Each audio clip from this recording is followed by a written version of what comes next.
नमस्कार दोस्तों।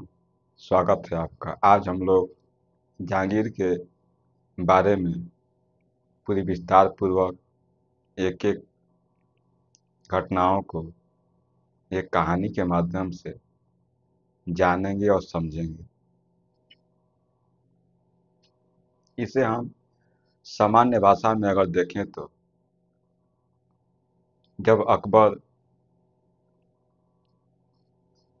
अपने शासन व्यवस्था को चला रहे थे और अकबर के पास धन दौलत से वह सुखी संपन्न थे वह, लेकिन उनको कोई पुत्र नहीं था। उन्होंने पुत्र प्राप्ति के लिए काफ़ी मस्जिदें सलीम चिश्ती के दरगाह पर गए हुए, काफ़ी मिन्नतें किए। बाद में उनको एक पुत्र हुआ जिसका नाम सलीम चिश्ती के नाम पर सलीम रखा और अकबर उसे प्रेम पूर्वक शेखू बाबा कहकर बुलाता था। और सलीम का बचपन प्यार दुलार में बीता, लेकिन कुछ समय के बाद सलीम शराब और अफीम का सेवन करने लगा। मतलब कि सलीम नशे की लत में लग गया। वह नशा में पूरी तरह से वह डूब चुका था वो, जिससे कि अकबर काफ़ी नाराज रहता था। अकबर और सलीम के रिश्ते ठीक नहीं चल रहे थे। जैसा अकबर चाहते थे वैसा सलीम नहीं करता था, और जैसा सलीम चाहता था वैसा अकबर को पसंद नहीं था। लेकिन धीरे धीरे समय बीतता गया। जब 1605 ईस्वी में अकबर की मृत्यु हुई तो सलीम, जो अकबर का पुत्र था, वह नूरुद्दीन मोहम्मद जहांगीर के नाम से गद्दी पर बैठा। जब गद्दी पर उन्होंने बैठा तो उस समय शासन व्यवस्था काफ़ी अच्छी तरह से चल रहा था। लेकिन उसी समय 1606 ईस्वी में जहांगीर का पुत्र खुसरो विद्रोह कर दिया। वह पंजाब में काफ़ी अपने समर्थकों को पैसा देकर, धन दौलत की लालच देकर अपने में मिलाया। मतलब कि अपने समर्थन में वो जुटा लिया। और उसी समय सिखों के पांचवें गुरु गुरु अर्जुन देव से खुसरो जाकर मिला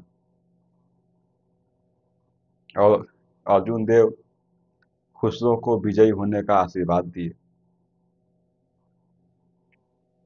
यह बात जहांगीर को अच्छी नहीं लगी और जहांगीर ने अर्जुन देव को बंदी बनवाकर अपने दरबार में लाया और उनको फांसी दे दी। जब फांसी दे दी तो जो भी सिख थे वो नाराज हो गए जहांगीर से। मतलब कि सिखों के रिश्ते जहांगीर जहांगीर से अब अच्छे नहीं रहे, अब खराब हो गए। लेकिन खुसरो बचाया। जहांगीर ने खुसरो को पकड़वाया और बंदी बनाकर अपने दरबार में लाया।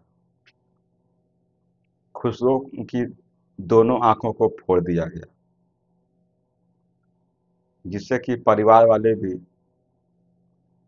काफी नाराज हुए जहांगीर से, और परिवार में एक दरार बन गई, क्योंकि खुसरो के भी बहुत सारे लोग समर्थक थे। तो परिवार भी जहांगीर से नाराज दिखाई देने लगा।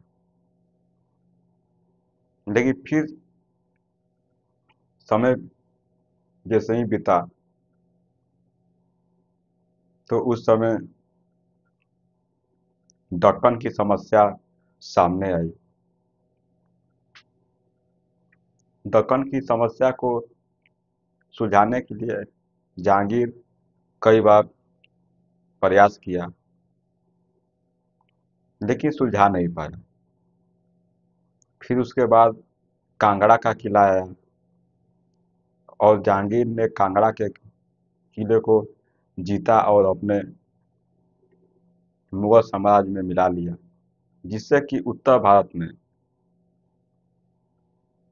मुगलों की शक्ति काफी मजबूत हुई। उसके बाद देखें तो राजपूत नीति, जो कि अकबर के समय में काफी अच्छी थी, और वही नीति अपनाया जहांगीर ने, जिससे कि राजपूतों के साथ अच्छे रिश्ते रहे, कोई समस्या नहीं दिखाई दी राजपूतों के साथ। फिर अगर देखें तो कंधार का समस्या सामने आया। कंधार में भी जहांगीर काफी कोशिश की कि कंधार की समस्या को सुलझा लिया जाए, लेकिन समस्या सुलझी नहीं। फिर आता है 1611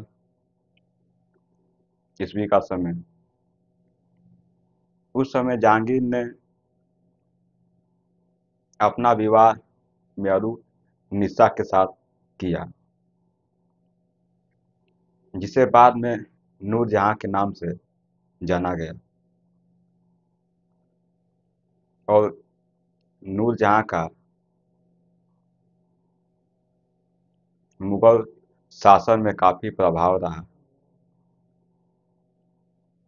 उन्होंने काफी देखें तो बदलाव किए, और नूरजहां के परिवार में देखें तो उनके पिता और उनके भाई मुगल दरबार में काफी ऊंचे ऊंचे पदों पर थे। और उस समय जो भी सिक्के चलते थे, उस पर नूरजहां का नाम खुदवाया गया। काफी सारे बाग बगीचे लगाए गए, और उस समय जो भी गहने होते थे, जो भी वस्त्र होते थे, नए नए तरीके से बनाए गए। फिर देखें तो उस समय जहांगीर के समय में अंग्रेजों का भारत में आगमन हुआ,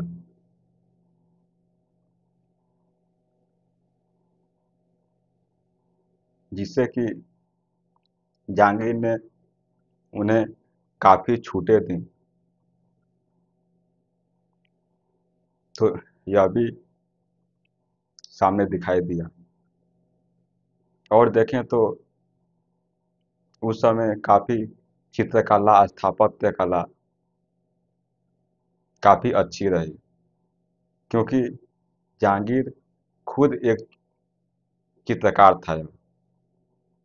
जब चित्रकार था तो चित्रकार का यह महत्व समझता था, और उसके दरबार में काफी अच्छे अच्छे चित्रकार दिखाई दिए। मतलब कि सबका संरक्षण किया जहांगीर ने। तो हम इस सारी घटनाओं को एक एक कर कर देखेंगे और समझेंगे। तो देखते हैं हम लोग। परिचय अगर हम लोग देखें तो अकबर की मृत्यु के बाद 1605 ईस्वी में उसका पुत्र सलीम गद्दी पर बैठा। जब 1605 ईस्वी में अकबर की मृत्यु हुई तो उसका पुत्र सलीम गद्दी पर बैठा। और भी देखते हैं। देखें तो उसने बादशाह बनने पर उपाधि ली नूरुद्दीन मोहम्मद जहांगीर। अर्थ होता है संसार का विजेता। जब सलीम गद्दी पर बैठा तो उस समय उन्होंने नूरुद्दीन मोहम्मद जहांगीर के नाम से गद्दी पर बैठा, जिसका मतलब होता है कि संसार का विजेता। तो आप इतना समझे होंगे। और भी देखते हैं।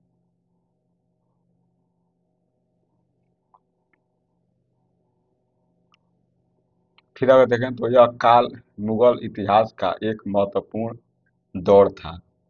यह जो मुगल का काल चल रहा है, मुगल समय चल रहा है, काफी अच्छा दौर था।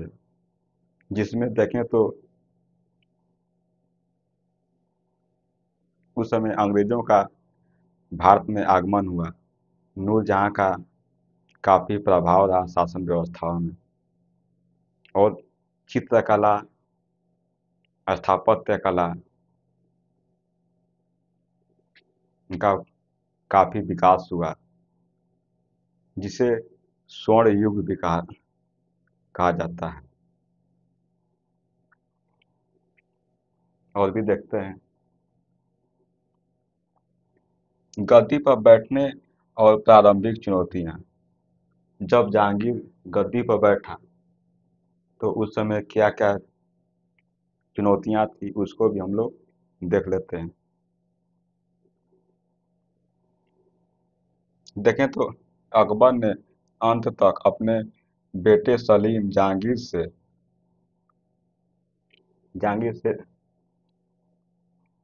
नाराजगी जताई। मतलब कि जहांगीर का और अकबर का रिश्ता अच्छा नहीं था। मतलब कि पहले सलीम था, सलीम और अकबर के रिश्ते अच्छे नहीं थे। क्यों नहीं थे? क्योंकि सलीम बचपन में काफ़ी नशा करता था। वो अफीम, शराब पीता था और हमेशा जहाँ तहाँ नशे में वह गिरा हुआ दिखाई देता था। वो कहीं भी वह गिर जाता था। वो इतना पिया रहता था कि वह खुद को संभाल नहीं पाता था, जिसे देखकर अकबर काफ़ी नाराज रहता था। तो यह भी सामने आया। क्योंकि नशा एक बुरी लत है, जो कि इंसान को जो होश हवास होता है, सही और गलत में फर्क नहीं कर पाते हैं लोग। तो नशा एक काफ़ी खराब लत है। और भी देखते हैं। सलीम शराब और अफीम का आदी था। गद्दी पर बैठते ही उसे सबसे चुनौतियां मिली। जब सलीम गद्दी पर बैठा तो उसके सामने काफ़ी चुनौतियां देखने को मिली। तो पहला चुनौती हम लोग देखते हैं कि पहला चुनौती क्या है।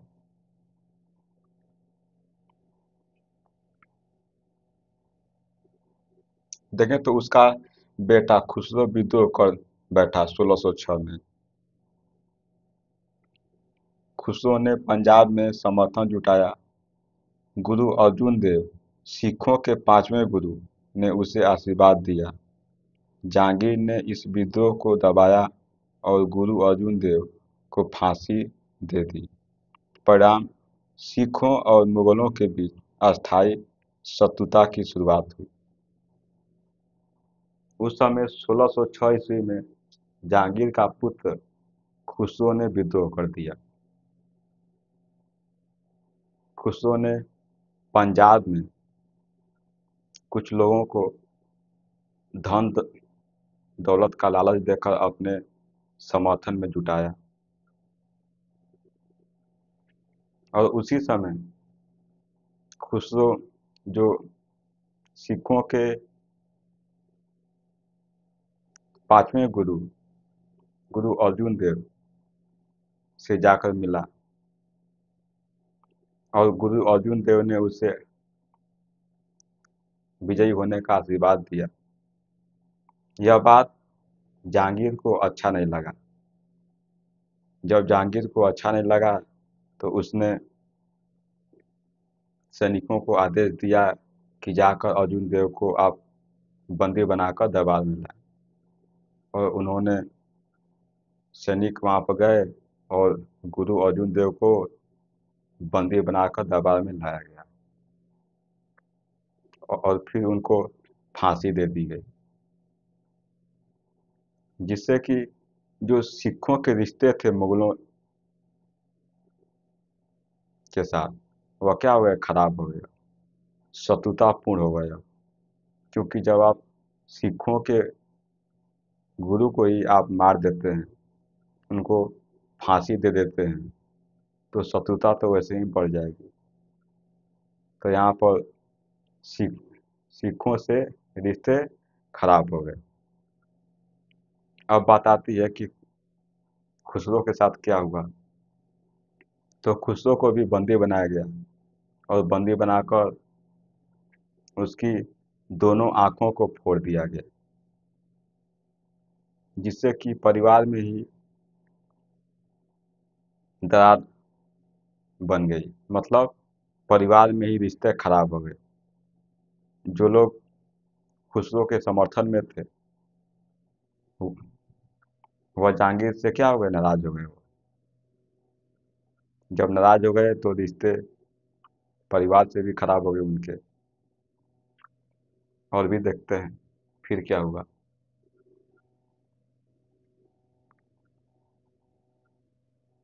विद्रोह और राजनीति देख लेते हैं। उस समय जो भी विद्रोह हुए और राजनीति भी हम लोग समझ लेते हैं।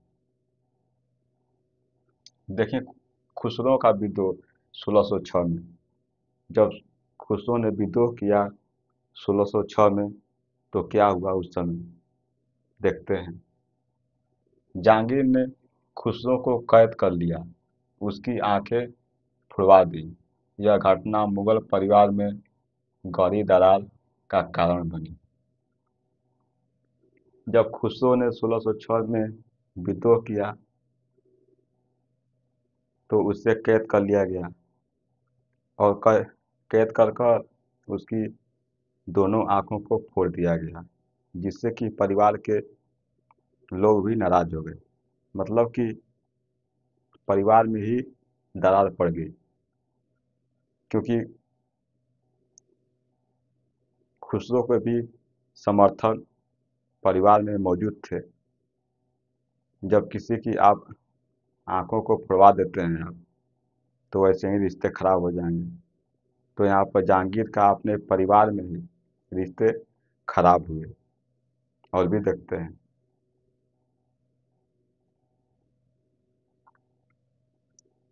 फिर अगर देखें तो राजपूत नीति कैसी थी। क्योंकि जब अकबर शासन कर रहे थे उस समय, तो राजपूतों के साथ काफ़ी अच्छे रिश्ते थे उनके, काफ़ी वैवाहिक संबंध बनाए उन्होंने। और राजपूत उनके समय में काफ़ी ऊंचे ऊंचे पदों पर थे और सब कुछ अच्छी तरह से चल रहा था एकदम। तो जहांगीर क्या करता है, इसको भी हम लोग देख लेते हैं। देखें तो अकबर ने राजपूतों से मित्रता की नीति अपनाई थी। जहांगीर ने भी इस नीति को आगे बढ़ाया। जो अकबर ने राजपूतों के साथ जो मित्रतापूर्वक नीति अपनाई थी, उसी नीति को जहांगीर ने भी मतलब आगे बढ़ाया। तो कैसे रहे देखते हैं। सबसे अहम समझौता 1615 ईस्वी में महाराणा अमर सिंह मेवाड़ के शासक से समझौता हुआ। 1615 में महाराणा अमर सिंह जो कि मेवाड़ के शासक थे, उनसे समझौता हुआ। क्योंकि आप अगर देखें तो हल्दी घाटी का युद्ध हुआ था 1576 में। उस समय महाराणा प्रताप वहाँ के शासक थे, वह झुकने के लिए तैयार नहीं थे। लेकिन उनके पुत्र अमर सिंह जो कि 1615 में जहांगीर की अधीनता स्वीकार कर लेते हैं। देख सकते हैं आप यहाँ पर 1615 ईस्वी में महाराणा अमर सिंह मेवाड़ के शासक से समझौता हुआ। हल्दी घाटी युद्ध 1576 से चली आ रही थी, दुश्मनी यहीं खत्म हो गई। मतलब कि जो पहले दुश्मनी थी कि महाराणा प्रताप सोचते थे कि हम कभी भी मुगलों की अधीनता स्वीकार नहीं करेंगे, लेकिन उनके पुत्र अमर सिंह 1615 ईस्वी में मुगलों की अधीनता स्वीकार कर लेते हैं। जब जब स्वीकार कर लिए तो आप जो भी कार्य करेंगे तो वह मुगलों के अधीन करेंगे आप। तो शर्तों में क्या लिखा गया था उसको भी देख लेते हैं। क्योंकि जब समझौता होता है तो उस समय कुछ शर्तें लिखी जाती हैं। जब शर्तें लिखी गई तो क्या शर्तों में लिखा गया था उस समय, उसको भी हम लोग देख लेते हैं। शर्तें देखते हैं। अमर सिंह बादशाह की अधीनता स्वीकार करेंगे। मतलब जो अमर सिंह है वह बादशाह बादशाह मतलब कि जहांगीर जहांगीर की अधीनता स्वीकार करेंगे। मतलब कि जहांगीर के अधीन आप अधीनता स्वीकार कर रहे हैं। मतलब कि आप जो भी फैसले लेंगे, आप जो भी कार्य करेंगे वह देंगे तो जहांगीर के अधीन आप कार्य करेंगे। आप खुद स्वतंत्रता पूर्वक आप कार्य नहीं करेंगे। जो भी फैसले लेने होंगे पहले आप बादशाह से पूछेंगे आप, मतलब जहांगीर से पूछेंगे आप। और भी देखते हैं। परंतु उन्हें दिल्ली दरबार में हाजिर नहीं होना पड़ेगा।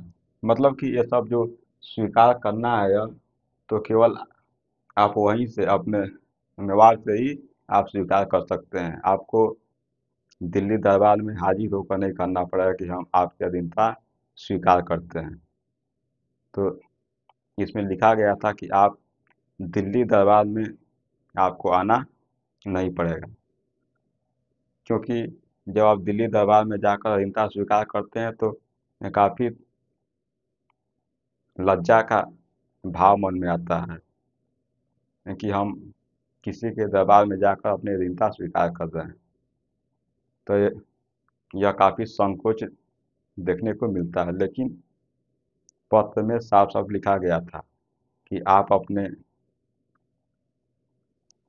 यहाँ से ही भी मुगलों की अधीनता आप स्वीकार कर सकते हैं, आपको दिल्ली आना नहीं पड़ेगा। तो अमर सिंह को अब दिल्ली जाना नहीं पड़ेगा और वह मेवाड़ से ही अधीनता वह स्वीकार कर लेंगे मुगलों की। और भी देखते हैं। फिर देखें तो यहाँ मेवाड़ की स्वतंत्रता बनी रही। मतलब कि आप वहाँ मेवाड़ के शासक आप बने रहेंगे आप। लेकिन स्वतंत्रता एक होती है कि हम जो जो भी फैसले लेने वो ले सकते हैं, हम पूरा स्वतंत्र हैं। लेकिन जब आप किसी की अधीनता स्वीकार करते हैं तो आप पूरी तरह से स्वतंत्र नहीं रहते हैं आप। क्योंकि कुछ तो कुछ आप पर बंदिशें पड़ी रहती हैं। तो यहाँ पर स्वतंत्रता समझे तो एक तरह से सीमित हो जाती है। तो यहाँ पर अमर सिंह के साथ वही हुआ।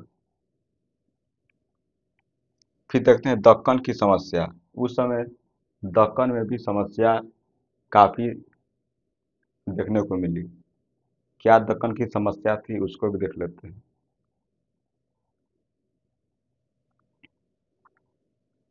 देखेंगे तो यहाँ पर शासक शासक मलिक अंबर, जो कि मलिक अंबर थे, समझ यहाँ पर एक जगह पड़ता है अहमदनगर। अहमदनगर का शासक मलिक अंबर, देख सकते हैं आप। यहाँ पर अहमदनगर का शासक मलिक अंबर बहुत शक्तिशाली था। जो यहाँ पर अहमदनगर का शासक है मलिक अंबर, वह बहुत ही शक्तिशाली था वो। तो फिर क्या हुआ।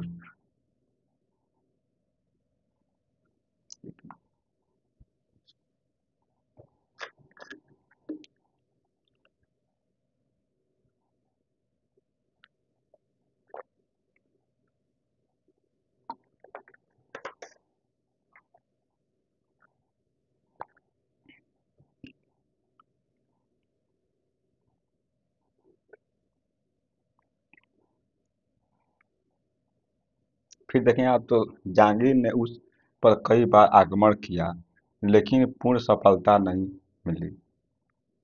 जहांगीर देखें तो अहमदनगर पर काफ़ी आक्रमण किए कई बार, लेकिन उनको सफलता नहीं मिली। मतलब जो यह मलिक अंबर है, काफ़ी शक्तिशाली है, जो कि वहाँ का प्रधान वकील भी है। देख सकते हैं आप। यहाँ पर देखें तो अहमदनगर का प्रधान वकील जो मलिक अंबर है, वह अहमदनगर का प्रधान वकील भी है।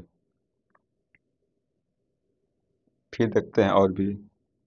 मलिक अंबर ने गुरिल्ला युद्ध से मुगलों को परेशान किया।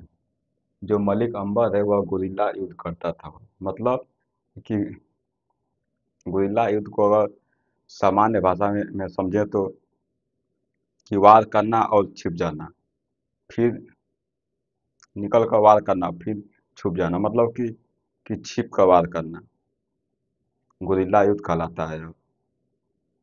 तो जो मलिक अंबर है वो ऐसा ही करता था। वो छिपा हुआ रहता था और बाद में हमला कर कर फिर छिप जाता था। तो उसी को बोलते हैं। और यह काफ़ी खतरनाक होता है कि जब आप छिपे हुए होते हैं और किसी पर हमला कर देते हैं, तो किसी को पता नहीं रहता है कि कोई हमारे पर हमला करने वाला है, लेकिन अचानक ये लोग हमला करते हैं। तो यह इसे गुरिल्ला युद्ध कहा जाता है इसे।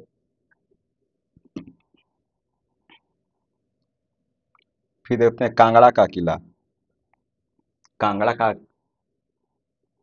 किला भी था एक, जिसे जहांगीर ने जीत लिया और उत्तर भारत की शक्ति जो है वह मुगलों के अधीन आ गई। देखते हैं। 1620 ईस्वी में कांगड़ा का शक्तिशाली किला जीत लिया। इससे मुगलों की उत्तर भारत स्थिति और मजबूत हुई। 1620 में जहांगीर ने कांगड़ा का किला को जीत लिया, जिससे कि उत्तर भारत में मुगलों की शक्ति काफ़ी मजबूत हुई। तो और भी देखते हैं, क्योंकि जब मजबूत हुई तो मुगलों का जो विस्तार है वह और भी आगे बढ़ा। फिर देखते हैं कंधार की समस्या। उस समय कंधार की भी समस्या सामने देखने को आई, तो इसको भी हम लोग देख लेते हैं। देखें, कंधार हमेशा से फारस और मुगलों के बीच विवाद का विषय था। कंधार हमेशा से फारस और मुगलों के बीच काफ़ी हमेशा संघर्षपूर्ण स्थिति बनी रहती थी। तो फिर क्या हुआ बाद में। 1622 ईस्वी में फारस के शाह अब्बास ने कंधार छीन लिया। मतलब 1622 में फारस के शासक अब्बास फारस के शाह अब्बास के कंधार छीन लिया। दोबारा देख लेते हैं। 1622 ईस्वी में फारस के शाह अब्बास ने, मतलब 1622 ईस्वी में फारस के शाह मतलब कि शासक वहाँ के अब्बास ने कंधार को छीन लिया। मतलब कि जो मुगल हैं उनसे कंधार को ले लिया। कौन ले लिया? शाह अब्बास ने ले लिया। और भी देखते हैं। शाहजहां जहांगीर का पुत्र था। जो शाहजहां जहांगीर का पुत्र हुआ, शासक बनेगा बाद में वो, क्योंकि इस समय जहांगीर शासक है इस समय। लेकिन जहांगीर का पुत्र शाहजहां जहांगीर के बाद शासक बनेगा। तो इससे पहले भी हम लोग देख लेते हैं। शाहजहां ने इसे वापस लेने की कोशिश की लेकिन विफल रहा। शाहजहां ने भी काफ़ी कोशिश की कि इसे कंधार की समस्या को समाप्त कर दिया जाए, लेकिन समस्या सुलझी नहीं। समस्या बनी की बनी रह गई। और भी देखते हैं। यह घटना मुगलों की विदेशी नीति की सबसे बड़ी असफलता मानी जाती है। यह जो घटना है यह मुगलों की सबसे बड़ी असफलता मानी जाती है विदेश नीति में। तो इतना समझे होंगे आप। और भी देखते हैं। नूरजहां का प्रभाव। नूरजहां का प्रभाव मुगलों की शासन व्यवस्था में काफ़ी रहा, क्योंकि 1611 ईस्वी में जहांगीर ने देंगे तो अपना विवाह किया मेहरू निस्सा के साथ,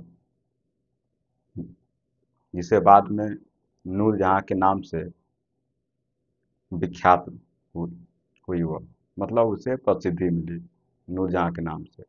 देखते हैं उसको भी हम लोग। 1611 ईस्वी में जहांगीर ने मेहरुन्निसा से विवाह किया। मतलब 1611 में जहांगीर ने मेहरुन्निसा से शादी की। वह इतिहास में नूरजहां के नाम से प्रसिद्ध हुई। बाद में इसे नूरजहां नाम दिया गया। देखें तो नूरजहां का परिवार पहले से ही मुगल दरबार में प्रभावशाली था, जिसे नूरजहां जुटा कहा जाता था। मतलब कि नूरजहां के जो भी परिवार के थे, मतलब नूरजहां के पिता और भाई जहांगीर के दरबार में काफ़ी ऊंचे ऊंचे पदों पर थे लोग। तो इसे एक गुट कहा जाता था, जिसे जूटा भी कहीं पे मिलता है। तो यह गुट था। जूटा के प्रमुख सदस्य, मतलब कि गुटों के प्रमुख सदस्य। यहाँ पर जूटा और गुट दोनों एक ही होते हैं। देखें तो कौन कौन लोग थे इसमें? नूरजहां, उसका भाई आसफ खान और दामाद शाहजहां। मतलब कि यहाँ पर नूरजहां है, आसफ खां है जो नूरजहां का भाई है वो, फिर शाहजहां है। तो वह इसमें सब लोग मिले हुए थे लोग, जिसे एक गुट कहा जाता था। और भी देखते हैं यूरोपीय आगमन और संबंध। यहाँ पर देखें तो यूरोपीय आगमन होगा। यहाँ पर जो भी अंग्रेज हैं उनका भारत में आगमन होगा जहांगीर के इस समय में। तो देखते हैं उसको भी। देखें यहाँ तो पुर्तगाली पहले से भारत में सक्रिय थे, लेकिन अब अंग्रेज और डच भी आए। पुर्तगाली भारत में पहले से ही थे, क्योंकि 1500 के आसपास करीब ही भारत में पुर्तगाली आ गए थे। तो पुर्तगाली पहले से ही भारत में अपना पैर जमा चुके थे, लेकिन बाद में अंग्रेज भी आए और डच भी आए। देखते हैं, पहले अंग्रेज को हम लोग देख लेते हैं थोड़ा सा। 1615 ईस्वी में सर थॉमस रो आगरा पहुंचा। 1615 ईस्वी में सर थॉमस रो आगरा पहुंचा। वह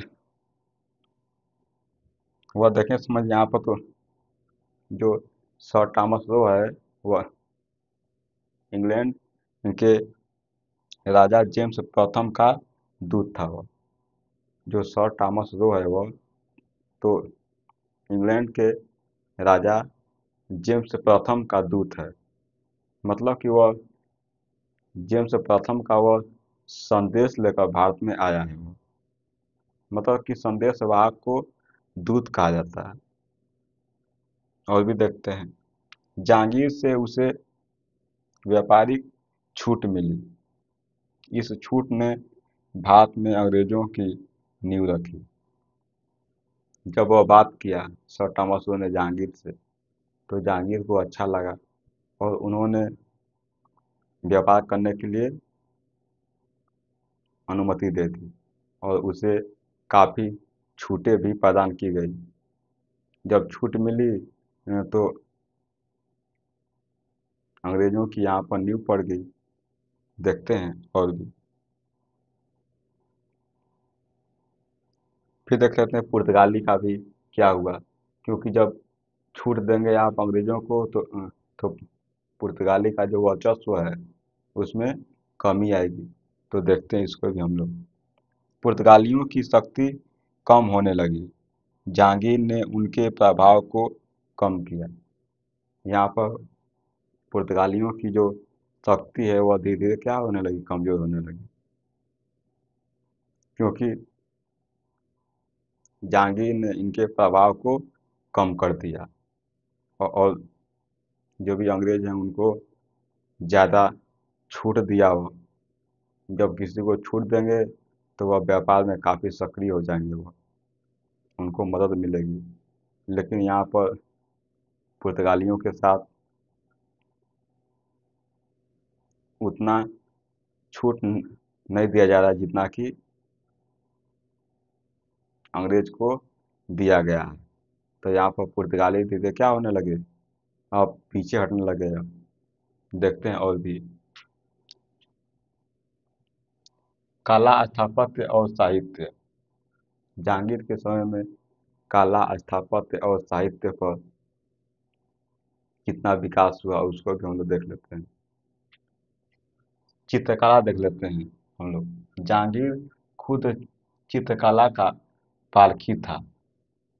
पारखी का मतलब होता है कि काफी बारीकी से कि, किसी के बारे में जानना।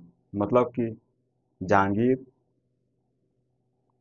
कला के बारे में, यहाँ पर जहांगीर खुद चित्रकला, और कि जो जहांगीर है वह चित्रकला के बारे में काफी बारीकी से जानता था। वो गहरी समझ रखता था। वो काफी चित्र बनाता था। तो जब शासक ही चित- चित्रकला में रुचि रख रहा है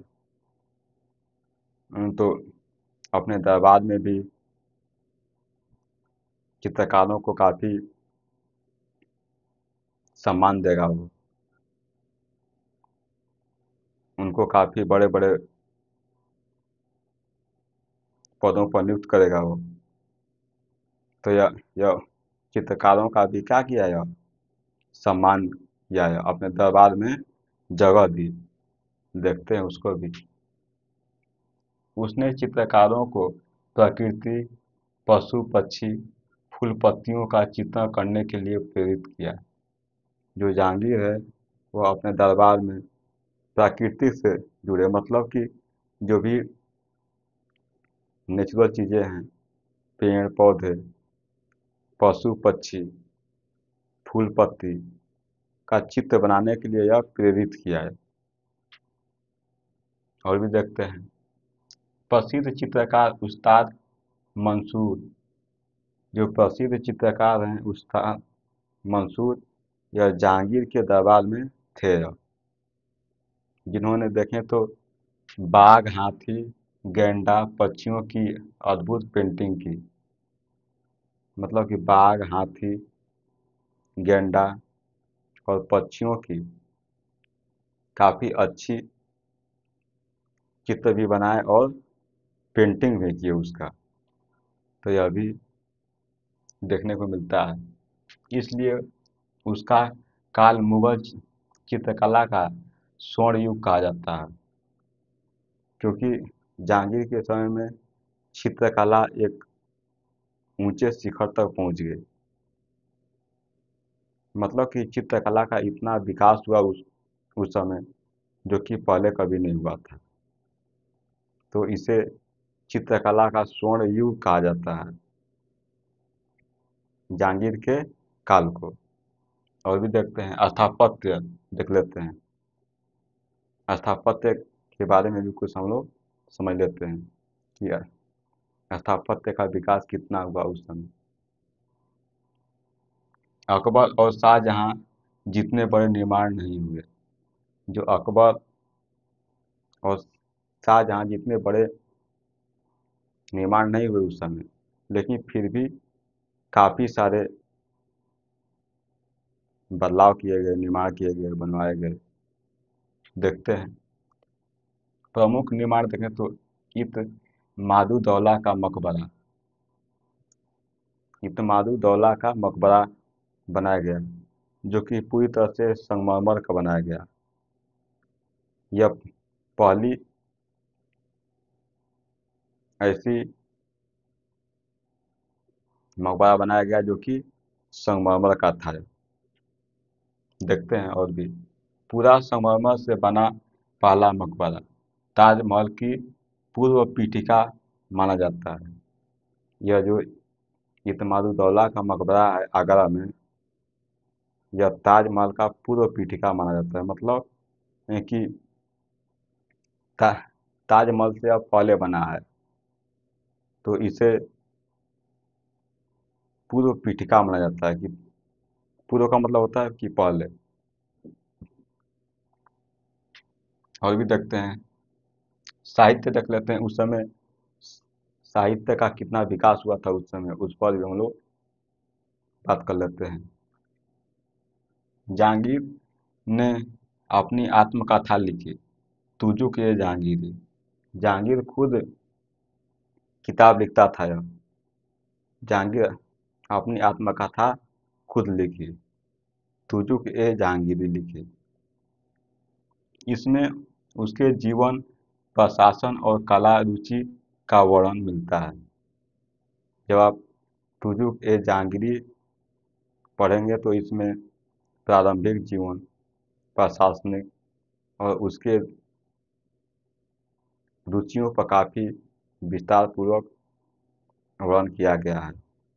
उसमें साफ साफ दिखाई देता है, झलकता है उसमें। न्याय और व्यक्तित्व देख लेते हैं। जहांगीर के समय न्याय और व्यक्तित्व कैसा था, यह भी देख लेते हैं।